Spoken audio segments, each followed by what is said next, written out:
إلهي بزنته لنكا مران منجدون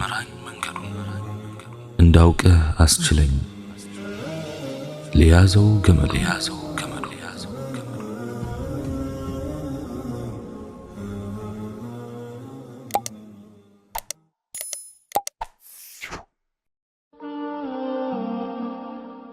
السلام عليكم ورحمة الله تعالى وبركاته.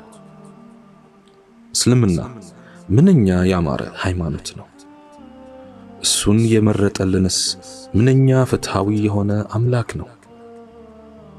እንደ ኢስላም ለሰው ልጅ በእጅጉ ያሰበና የተጨነቀ ሃይማኖት የለም።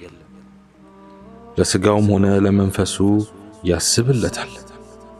ለዚህኛውም ሆነ ለዚያኛው ዓለም ህይወቱ ይጨነቅለታል። ስለሚያስብለትም ስኬቱም ሆነ ውድቀቱ ምን ውስጥ እንደሆነ ይጠቁማል። ኢስላም ሰዎችን ለማዘዝ ብቻ አያዝም። ከምንም ተነስቶ እንደ አምባገነን ወታደር ይህን አድርግ ያንን ፈጽም ብሎ አያንባርቅም። ሲያዝ ምክንያት አለው፣ ሲከለክልም ምክንያት አለው። ምክንያቶቹ ሁሉ ግን የሰውን ልጅ ጥቅምና ስኬት ያስቀደሙ ናቸው። ኢስላም የፍጡራን ቁንጮ የሆነው የሰው ልጅ ወደ መጨረሻው ዓለም መሄዱ ግድ ነውና ገና ከወዲሁ ለዚያ ዓለም በወጉ እንዲሰንቅና ለጉዞም እንዲዘጋጅ ይመክረዋል። ከዚያ በፊት ደግሞ ሰው በምድር ላይ ሲኖር ተፈጠረበትን ሰብአዊ ባህሪ ይበልጥ በማዳበርና ብሎም በማምጠቅ ለአላህ ስብሓንሁ ወተዓላ ፍቃድ በማደር እውነተኛ እርካታና ውስጣዊ ሰላም የሰፈነበትን ህይወት መምራት ይችል ዘንድ ይጠቁማል፣ ያመላክተዋል፣ ያስተምረዋል። ዲናችን የሰው ልጅን አካላዊም ሆነ መንፈሳዊ ህይወቱን እንዲሁም የሚኖርበትን ፕላኔት የሚበክሉና የሚያበላሹ ነገሮችን በጽኑ ይቃወማል። አላህ ስብሓንሁ ወተዓላ እንዲህ ይላል፣ ወላ ቱፍሲዱ ፊል አርድ በዕደ ኢስላሒሃ ወድዑሁ ኸውፈን ወጠመዓ ኢነ ረሕመተላሂ ቀሪቡን ሚነል ሙሕሲኒን። በምድርም ውስጥ ከተበጀች በኋላ አታበላሹ፣ ፈርታችሁና ከጅላችሁም ተገዙት። የአላህ ችሮታ ከበጎ አድራጊዎች ቅርብ ነውና።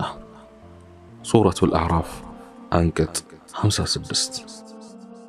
ኢስላማዊው አስተምህሮ ከሰው ልጅ የተፈጥሮ ባህሪ ጋር የማይሄድ ልቅ ጨዋታና እንስሳዊ ምግባር ሁሉ ለማህበረሰብም ሆነ ለዚህች ምድር አይበጅምና በግልጽ ንግግር ሐራም ወይም እርም የሚል ማስታወቂያ ለጥፎበታል። ሰዎችም ሰው መሆን ከፈለጉ እንደ እንስሳት ትተው እንደ ሰው እንዲያስቡ፣ እንዲሰሩና እንዲኖሩ ይመክራል። ህሊናቸውን ለተፈጠሩበት ዓላማ ያላዋሉና መጥፎና ጥሩን ሰዋዊና እንስሳዊውን ባህሪ መለየት ያቃታቸውን በጽኑ ያብጠለጥላል። መመለሻቸውም የከፋ እንደሆነ ያስጠነቅቃል። የዚህ አይነቶቹ ሰዎች አላህን ስብሓንሁ ወተዓላ የካዱ፣ ለህጉም ያልተገዙ፣ ለእውነት ያላደሩ፣ አእምሮ ተለግሷቸው ያልተጠቀሙበት ከእንስሳትም በታች የሆኑ ፍጡራን ናቸው ይላቸዋል። አላህ ስብሓንሁ ወተዓላ እንዲህ አለ፣ والذين كفروا يتمتعون ويأكلون كما تأكل الأنعام والنار مثوى لهم. እነዚያም የካዱት በቅርቢቱ ዓለም ይጠቀማሉ፣ እንስሳዎችም እንደሚበሉ ይበላሉ፣ እሳትም ለነርሱ መኖሪያቸው ናት። ሱረቱ ሙሐመድ አንቀጽ 12።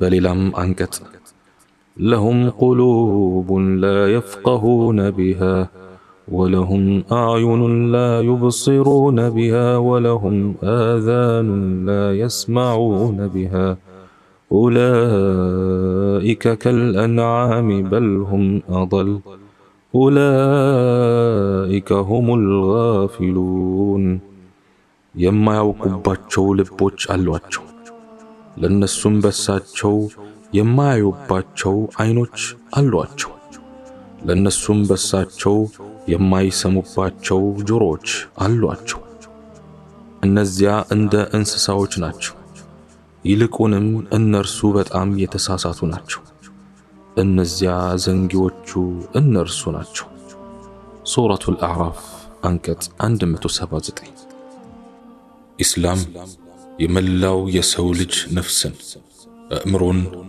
ክብርንና ሀብት ንብረቱን መጠበቅ ነው ዋና ዓላማው በእነኚህ ነገሮች ቀልድ አያውቅም አንዲትን ነፍስ ያለ አግባብ መግደል የሰው ልጅ ሁሉ እንደ መግደል ነው ይላል ቁርአን አላህ የፈጠራትን ነፍስ እንደዋዛ መንጠቅ ከባድ ግፍ እንደሆነ ለማወቅ የግድ አማኝ መሆንን አይሻም ኢስላም ፍቅር ፍትህ ሰላምና ልማት ነው መርሁ ጭፍን ጥላቻ በደል ጦርነትና ውድመት መገለጫው አይደለም እስልምና የመኗኗርና የአብሮነት ሃይማኖት ነው ከሰላምተኞችና ሃይማኖታችሁን ከሚያከብሩላችሁ ጋር በፍትሃዊነት ተከባብራችሁ ኑሩ ይላል ቁርአን ግና ስለ እስልምና ሲነሳ ጨፍጫፊና ደም የጠማው በሰው ደምም ጀነት ይገኛል ብሎ የሚያስተብር የሚገፋፋ የሚመስላቸው ብዙ አሉ እስልምናን ባወሱ ቁጥርም ጂሃድን ያወሳሉ ይህ ፈጽሞ ስህተት እንደሆነ መታወቅ አለበት እስልምና ጂሃድን የደነገገው ሌሎችን ለማጥቃት ሳይሆን ጥፋትን ለማቆም ድንበር አላፊዎችን ለመግታትና ራስን ለመከላከል ነው ኢስላም ሰዎችን ወደ እምነቱ ይገቡ ዘንድ ፈጽሞ አያስገድድም ጥመትና ቅናቻ እስከ ተገለጠ ድረስ የሰው ልጅ ማመንም መካድም መብቱ ነው ይላል ቁርአን ሱረቱል በቀራ ምዕራፍ 2 አንቀጽ 256 የነብዩ አለይሂ ሰላቱ ወሰላም መናገሻ በሆነችው መዲና በርሳቸው ዘመን አይሁዶችና ክርስቲያኖች ከሙስሊሞች ጋር በሰላም ይኖሩ ነበር ከተማዋን በጋራ ለመጠበቅ የጋራ ስምምነት እስከ ማድረግ ደርሰው ነበር እስልምና የእምነት ቦታዎችን ቤተክርስቲያናትን ገዳማትንና የሃይማኖት አባቶችን አትንኩ ይላል ስንል የቀልድ የሚመስላቸው ብዙ አሉ ጩኸታችንም ካንገት በላይ እንደሆነ አድርገው ያስባሉ የማስመሰል እንጂ የምር እንዳልሆነ የሚገምቱም በርካቶች ናቸው ግና አይደለም በሰላሙ ጊዜ በጦርነት ውስጥ ጭምር የእምነት ቦታዎችንና በውስጡ የሚገኙትን መነኩሳትና ካህናትን አትንኩ ብለዋል የአላህ መልእክተኛ አለይሂ ሰላቱ ወሰላም አላህም ሱብሓነሁ ወተዓላ በቁርአኑ ምን ይላል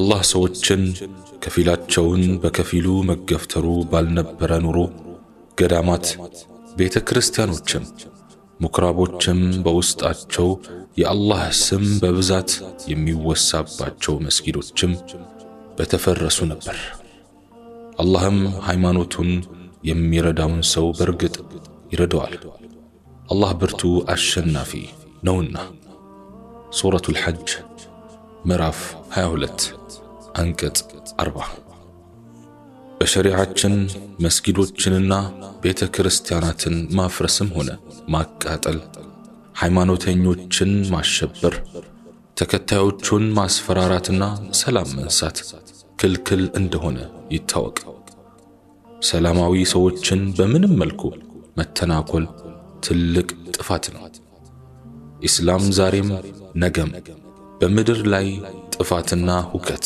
የሚያስፋፉትን አጥብቆ ያወግዛል በርግጥ ሙስሊም ሆነው እምነቱን የማያውቁና በሚገባ ያልተረዱ ጥቁር አልባሌ ነገር ሊሰሩ ይችላሉ። በእምነቱ ስም የሚነግዱ የነዋይና የፖለቲካ ጥቅም ፈላጊዎችም አይጠፉም። ግና በኢስላም ስም የሚደረግ ነገር ሁሉ ኢስላምን ይወክላል ማለት አይደለም። በእያንዳንዱ ሃይማኖት ውስጥ ጥቁር ድመት አይጠፋም። ስለሆነም ባላዋቂዎችና በሴረኞች ጥፋት እስልምናንና ሙስሊሞችን ለመኮነንና ለመፈረጅ መጣደፍ ትልቅ ስህተት እንደሆነ ይታወቅ። አጋጣሚ እየጠበቁ ሆነ ብሎ እስላምን መተናኮልም ይብቃ። ለኢስላማችን እንዘንለት፣ ለዚህ ውብ ዲናችን እንዘንለት። ጸባያችን በማስተካከል ዳዕዋ አደራረጋችንን በማሳመር በጥበብና በመልካም ቃላት በመጣራት እንዘንለት። ለእስልምናችን እንዘንለት። ለሰዎች ሁሉ ጥሩ እንሁን፣ ለፍጥረታት ሁሉ በጎ እናስብ። በእኛ መልካምነት ሰዎች ሁሉ ወደ አላህ ቤት ይምጡ። ለምነንም ጎትተንም ወደ እውነት መንገድ እናምጣቸው። የእምነት ቤታችን ሰፊ ነው፣ እንጥራቸው። እዝነቱ ለሁሉም ይተርፋል፣ እንጋብዛቸው። ለፈጠራቸው አምላክ ያጎብድዱ፣ በቀን በሌሊት ይስገዱ፣ አምላካቸውን ያመስግኑ፣ የደስታ ሕይወት ያግኙ። ይህ ዲን የስኬት ዲን ነውና እንዘንለት። ጊዜ ሰጥተን እንማረው፣ ቆንጆ አድርገን እናስተምረው። ትክክለኛ ገጽታውን ለሕዝቦች ሁሉ እናስተዋውቅ። ትክክለኛ አስተምህሮውን እንተግብር። ተምረነው እናስተምር። ውብ ክፍሎቹን ለሌሎች እናሳይ። ወዳጆቼ ለኢስላም እንዘንለት። ማህበረሰብ ከቤተሰብ ይጀምራልና ባሎችና ሚስቶች መልካሞች ሁኑ። ልጆችና ወጣቶች ጥሩ ሁኑ። ሴቶችና ወንዶች ጨዋ ሁኑ። ነጋዴዎችና መምህራን ታማኞች ሁኑ። ልጆቻችንን በንጹህ የእስልምና አስተምህሮ ውስጥ እናሳድግ። በኑሮ መስተጋብራችን ጥሩ ስነ ምግባር ይኑረን። ለዲናችን እናስብለት፣ እንዘንለት። ወደ አላህ መንገድ ስንጣራም ሆነ ከዲናችን ስንከላከል በለዘበና በለሰለሰ መልኩ ይሁን። ዛሬ ላይ ሰዎች ነገሮችን ሲቀበሉ በምክንያት ተመርኩዘው ነውና እንዴት፣ ለምን፣ ከየት ወዴት የሚሉ ጥያቄዎች በዝተዋልና መረጃና ዕውቀትን መሰረት ባደረገ መልኩ ነገሮችን እናስረዳ ዘንድ ዲናችንን በጥልቀት እንወቅ። ሙግቶችን በመረጃና በምክንያት እናሸንፍ። ለኢስላም እንዘንለት። በድለነዋልና እንካሰው፣ አጥፍተንበታልና ጥፋታችንን እንመን። አንድ ሰው ዲኑን ትቶ ሲወጣ ትልቅ ኪሳራ እንደደረሰብን ይሰማል። የመርካቶ ነጋዴ እንኳን አንድ ደንበኛ ምንም ሳይገዛው ይሄደ እንደሆነ ትልቅ ቁጭት ይሰማዋል። እኛ ደግሞ የእስልምና አምባሳደሮች፣ ተጠሪዎችና ዋና አከፋፋዮች ነን። ዞረን ማስለም ቢያቅተን ወደ ዲኑ የመጡ ሰዎች ዲኑን ጥለው ሲወጡ እንዴት የማይሰማንና የማይጸጽተን ከሆነ በርግጥ ያሳፍራል። ወላሂ አሳፋሪ ነው። ሰው ዲኑን ሲተው እያየን ለምንድነው ሂዳያ ከአላህ ብቻ ነው ብለን ምንም ሰበብ ለማድረስ እንኳን ሙከራ ሳናደርግ ከኛ የሚጠበቀው የዳዕዋ እንቅስቃሴ ሳይኖር አሁንም ሂዳያ ከአላህ ብቻ ነው ብለን ኃላፊነትን የምንሸሸው? ለምንድነው ጉዳይዋ ወይም ጉዳዩ ነው ብለን በዲናችን ችላ የምንለው? ዲናችን ላይ እንዲህ ከያቅጣጫው ጥቃት በበዛበት ጊዜ ላይ ሁላችንም መዘናጋታችን ያሳዝናል። ጥልቅ እንቅልፍ ውስጥ መሆናችን ያናድዳል። ተዘዋዙረን መጫጫሃችን ይገርማል። ክፍተታችን ከጊዜ ወደ ጊዜ በስቷል። የሚጠገን የሚሻሻል የሚታደስ የሚሞላ ነገራችን እጅግ በርካታ ነው። ለዚህ ሁሉ ማን ይቆም? ዲናችን ጎበዝ ሰራተኛ አጥቷል። በሳልና ጥሩ ተከላካይም ብርቁ ሆኗል። መካሪና ሰብሳቢ አፍቋል። ጠላት በስቷል። ጠባቂው ትንሽ ሆኗል። ሌባው በስቷል። ዘበኛው ኢምንት ነው። አላህ ስብሓነሁ ወተዓላ ሰምተው ከሚጠቀሙ ያድርገን። سبحانك اللهم وبحمدك أشهد أن لا إله إلا أنت أستغفرك وأتوب إليك وآخر دعوانا أن الحمد لله رب العالمين والسلام عليكم ورحمة الله تعالى وبركاته.